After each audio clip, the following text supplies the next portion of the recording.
Hello and welcome, stargazers. Welcome to another episode of the Outlaw Astrology podcast. This is episode 154, and today's topic is going to be revisiting the Fool, the Magician, and the High Priestess through a critical contemporary lens. And so, we're examining the Golden Dawn assignments and exploring alternatives and creating a personal correspondence list that honors both the tradition and the evolution. But before we get to that, a little housekeeping. This is a series, so you have to be familiar with the Golden Dawn basics covered in previous episodes, so have a look at that. And it invites you to become an intellectual outlaw mystic, someone who respects lineage but refuses dogma. Also, there is a free and paid newsletter called the Daily Stargazer, and you can find these episodes there for free in case you're of the mind to read things rather than just listen. And we are available on social media, so you're going to find us on Pinterest, Instagram, and YouTube. Links in the show notes, so all of these links will all be in the show notes. Thank you very much for tuning in, and now... one last thing. If you can share, like, and give us reviews, 5 stars is cool. That helps it. Others who are astro-curious find us as well. And now, onward. Alrighty, so let's get it started. We're going to start talking about the Fool. And the number that corresponds to that is 0. And by the way, 0 is not actually a number, it's a cipher, it's a placeholder number. Comes from originally from India, because the people from India were the ones who introduced this number into the lexicon as a placeholder, which is why we now have it. Now, traditionally, the Fool has correspondences to air, Uranus, or limitless potential. And so the Golden Dawn assignment is the Fool equals air, and Aleph, breath, life force, and those are the Kabbalistic associations, and it's often associated with Uranus in modern decks. So the question of this correspondence is, does air truly capture the Fool's boundless pre-elemental quality, and does assigning it any other element limit the card that represents all the possibility before manifestation, which would be the Magician? And so let's explore some alternatives. Uranus, and that would be sudden awakening, radical freedom, and innovation. Another alternative would be Neptune, dissolution of boundaries, divine madness, and the void. And Saturn, Earth, which would be stability, practicality, and a single point focus, or no planetary assignment at all. The Fool is pure 0-point consciousness. Okay? So, I encourage personal exploration. What planet or concept best reflects your experience of the Fool? Consider your own lived experience and moments when you might have labeled yourself, or someone else did, as foolish or naive or impulsive. Were they more of an airy and intellectual feel, Uranian and disruptive, falling to Earth via Saturn energy, or something else entirely? Now, for the record, I assigned Saturn and Earth energy to this card. Why? Because we're coming from nothing into something. So it is a falling to Earth connecting metaphor, which I've seen in films and I've seen in stories, and so that most resonates with me, which is why I choose to use it. But that just because I do so doesn't mean that you have to. We're teaching, the whole point here is critical thought, and to choose what makes sense to your lived experience. Know that you are the only authority here when it comes to what you want to assign, what planets, what signs, what elements, keeping in mind that there are 4 basic categories that can be used for the major arcana, and in fact the entire tarot structure. Elements: fire, earth, air, water. Planets: Sun through Saturn or Sun through Pluto, depending on the lineage, and the signs, Aries all the way out to Pisces. These are the three buckets that you can put everything into. Okay, so this is just a start. This is just where you want to begin. You can experiment, but your lived experience is the important key here, as is your own authority. You don't have to look to me or to look at any of these tarot books to decide what's right for you. If what's in the tarot book, which is the Common Golden Dawn Associations, works for you, then you're done. You don't have to do anything else, but feel free to listen in, because you might want to make a few revisions as you listen. And so we're going to move on to the Magician, Mercury, or something more sovereign. Okay, so the Golden Dawn assignment is Magician equals Mercury. That's communication, skill, the trickster archetype, the messenger archetype, and also duality. Now, it can be a good fit. Absolutely. Mercury as a conduit, a translator between worlds, a master of symbols and language. Mercury does capture this beautifully. Absolutely, I get it. This is an assessment and a correspondence that I feel works, but I'm also curious about exploring further. I don't want to accept it just because it's fine, or because I understand it, or because I get it, because I understand nervous systems. Nervous systems tend to love confirmation, certainty. That means saying, oh yeah, once I find something that agrees with the way I see the world, thumbs up. All the dopamine just rushing through the system. Everybody's nervous system is like this. I want to make certain that I'm doing my due diligence, that I am not just making a choice because it's easy or because it makes my nervous system happy because it has certainty in one aspect of my life. I want my nervous system to be comfortable with engaging with discomfort, which is what questioning naturally does. So let's complicate this. Is the Magician merely a messenger? Or is this card about self-sovereignty, will, the power to create reality? Does Mercury's mutable, dual nature diminish the Magician's focused initiating force? Now, these are only questions. These are questions that start the discourse. They are not the end of the road. If you come up with more questions whilst listening or whilst working with the material, jot those down and feel free to answer them as well. The point of the questions isn't for me to answer for you. It's for you to listen to these questions and think, okay, let me think about sovereignty. Do I understand it? Complication can feel uncomfortable, and I do encourage it, because creativity, thinking, all requires a little bit of tension, a little bit of discomfort in order to grow and to learn and to create. Okay, so let's look at a few alternatives here, okay? So the Sun, conscious will, creative power, and self-actualization.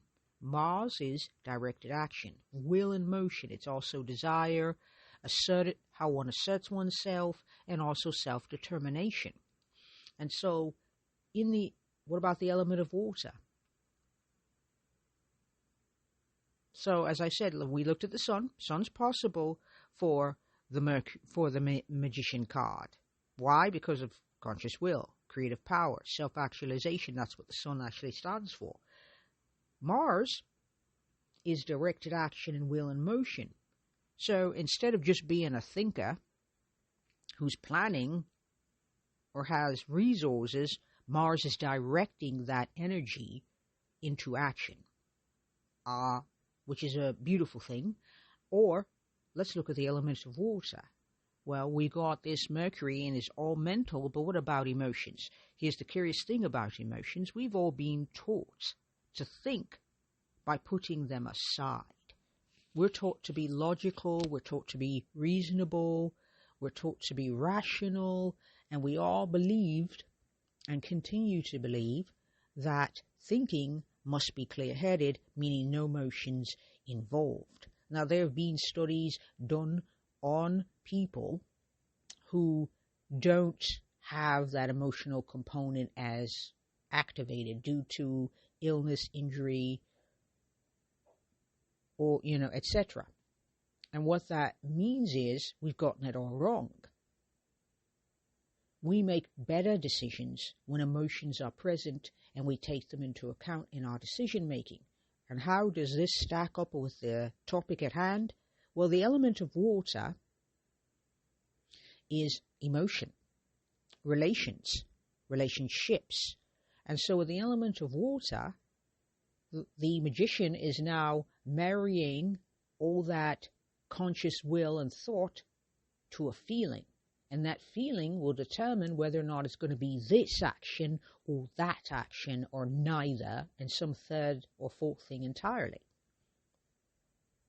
Or we could stay with Mercury and emphasize the Hermes Trismegistus, that's alchemy, gnosis, as above, so below, rather than the trickster aspect. Now, the trickster aspect is a carryover from the Marseille Tarot deck, which it differs from the Rider-Waite-Smith, which is what we're talking about, by the fact that Rider-Waite-Smith is fully illustrated from card 0 all the way to card 78, which is in the Minor Arcana.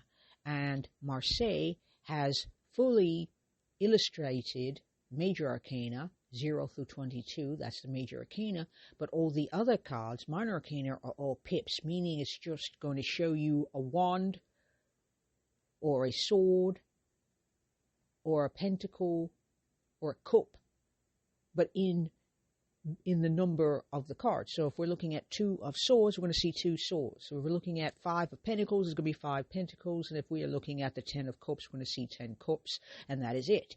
And we're going to have to use numerology and what we understand as the Major Arcana to make sense of the Minor Arcana. Okay? I hope that's clear. And so we could stay with Mercury and emphasize Hermes Trismegistus. Now, by the way, Hermes Trismegistus was not Hermes per se. It is what the Greeks called Thoth. You'll see that represented, written out as Thoth. It's pronounced Thoth or Thoth, but not Thoth. Although I've pronounced it Thoth for years because I am not from Kamut, which is what Egypt was called. Egypt is the name what the Greeks called Kamut, not what the Comedians called it. So there are no such things as ancient Egyptians. It's just what we call them to make sense of it so that everybody knows what we're talking about. But to get back to the topic, that's what Hermes Trismegistus refers to. The Greeks thought that Thoth, the Comedian god or Egyptian god, which is the Egyptian counterpart for Hermes, their version of that god, they found the Egyptian counterpart to be way better than their own Greek counterpart, Hermes, hence the name Hermes Thrice Great. We can still use that, and you can, if you still feel that Mercury best speaks to that energy, then continue to use it. Considering this, though, the magician in the Rider-Waite-Smith tradition is not a trickster. He is Hermes Trismegistus. That's alchemy, gnosis, and as above, so below. That is not the trickster aspect. That's a totally different card deck. It's important that we denote clarity when possible and be precise in our interpretations and our labeling. So, can be kept. Now, my choice? I choose water. Why? Because I am learning to use my emotions and feelings in my decision-making, and so I feel this best helps me with my spiritual and mystical practices as they go on the daily. But your choice might be similar to mine or exactly like mine or entirely different. So, let's invite a little experimentation into this game. So, I would suggest working with the magician as with the sun as its corresponding planetary assignment. So do that for an entire lunar cycle. That'd be about 28 to 29.5 days. And how does it feel when you read with it? So when you're sitting with the card and you visualize the solar force, meaning instead of it being Mercury, the card is associated with the sun. How does it feel? How do you feel? Does your lived experience back up this experience? So as the reading has happened, do you have lived experiences? Do you have experiences where the sun makes sense as this card's astrological correspondence? Remember, the sun is conscious will, creative power, and self-actualization.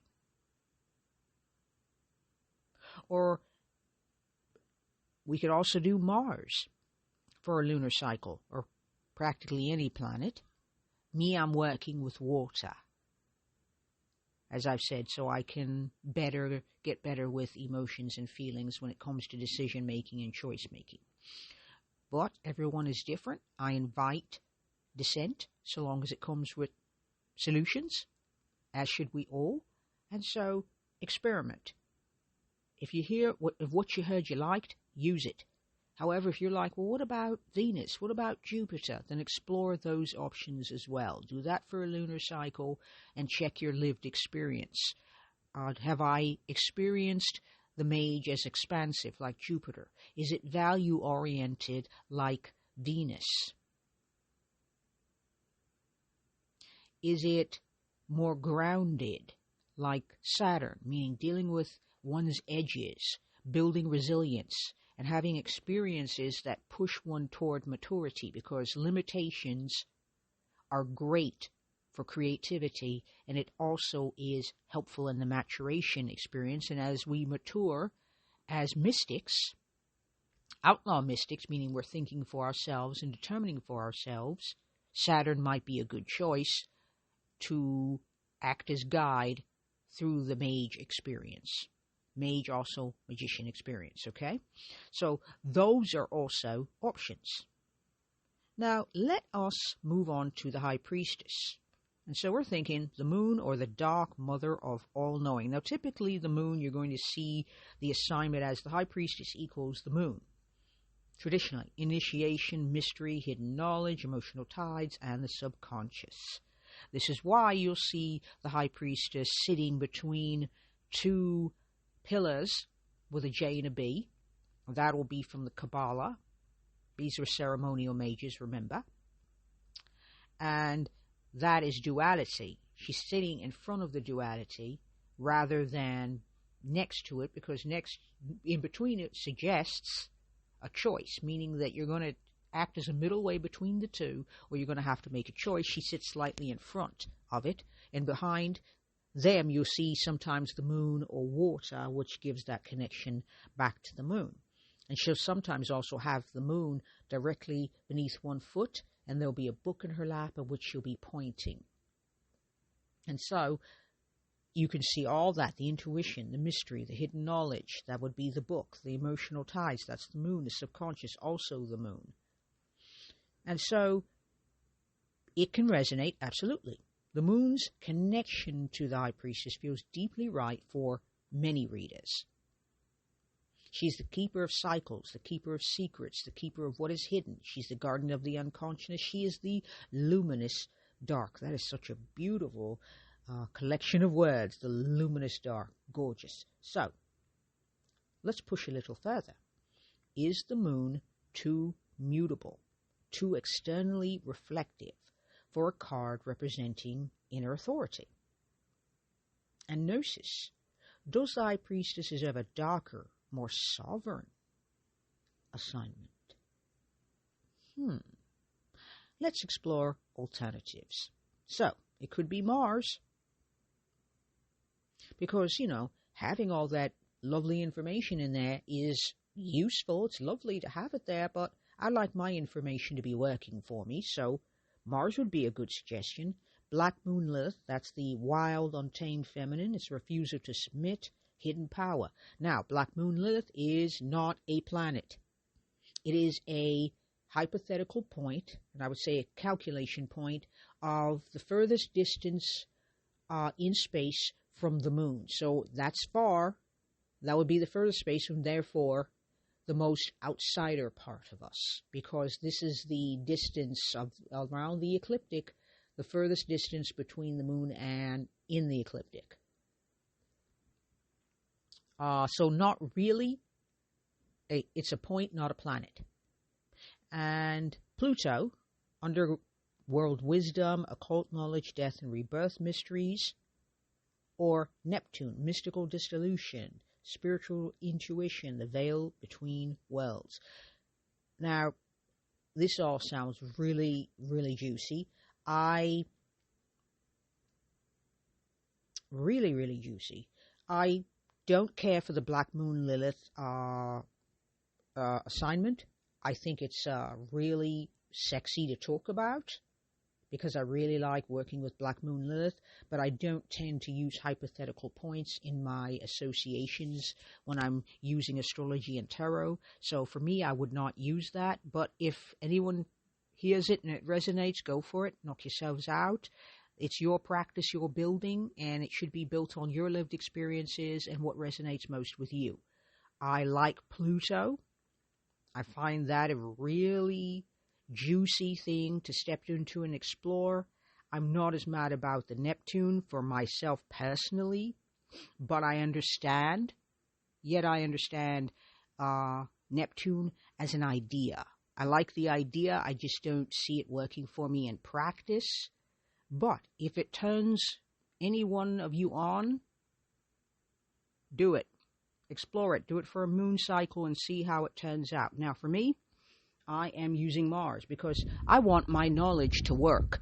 I don't want to just have stuff that sits in a dusty old library in my head and does nothing. I want to put it into action. And so Mars, for me, feels useful. And Mars can also be a kind of a dark energy. And here's why. Because Mars traditionally was the ruler of Scorpio, and still is if you practice traditional astrology or you use those sacred seven as the planetary energies you work with, excluding the outers, except when you're using them in transit. If this is you, then the Mars thing works. And I could see that as depth. I could see that as wild. I could see it as the hidden power.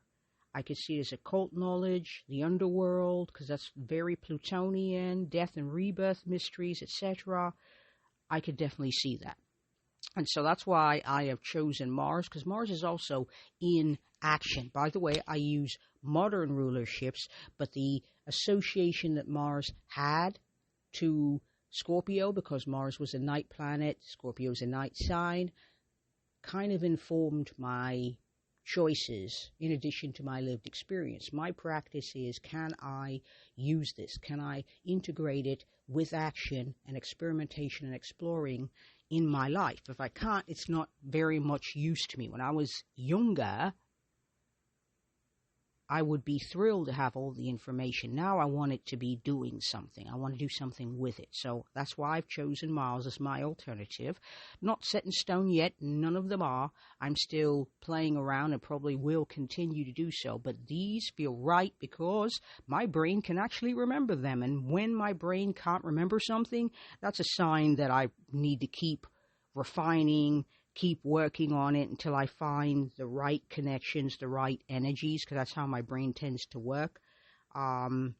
If my brain cannot recall something, that's a trigger point right there that tells me I need to look deeper, that my work is not yet done. We haven't moved to a point where I can say I feel I've reached a state of completion, because completion is something I have to choose. Otherwise, I will just keep on going and going and going. So let's discuss the political dimension. So if we update the High Priestess correspondences to correspondences, we can claim about spiritual authority. We can reclaim it from feminine, spiritual, and mystical authority from passive, reflective associations, which I am all for. She is just not the moon's mirror, but also the source of her own knowing, which I like.